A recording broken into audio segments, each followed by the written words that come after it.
Beda respon vonis hakim, AKBP Dodi berteriak, Irjen Teddy Minahasa tersenyum lebar. Irjen Teddy Minahasa dan AKBP Dodi Prawira Negara telah menerima vonis hakim di Pengadilan Negeri PN, Jakarta Barat terkait kasus peredaran narkotika. Teddy Minahasa selaku mantan Kapolda Sumatera Barat menerima hukuman penjara seumur hidup pada Selasa tanggal 9 Mei tahun 2023 kemarin. Menjatuhkan pidana terhadap terdakwa oleh karena itu dengan pidana penjara seumur hidup.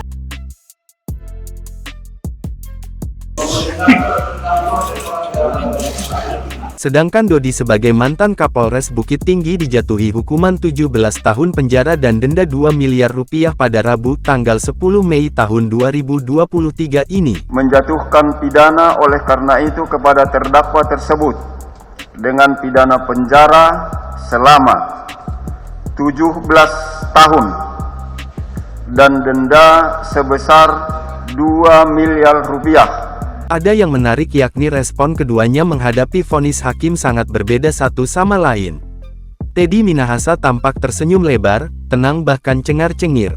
Ia berdiri dari bangku sidang dengan tenang sembari berjalan ke arah tim kuasa hukumnya dan menyalami mereka.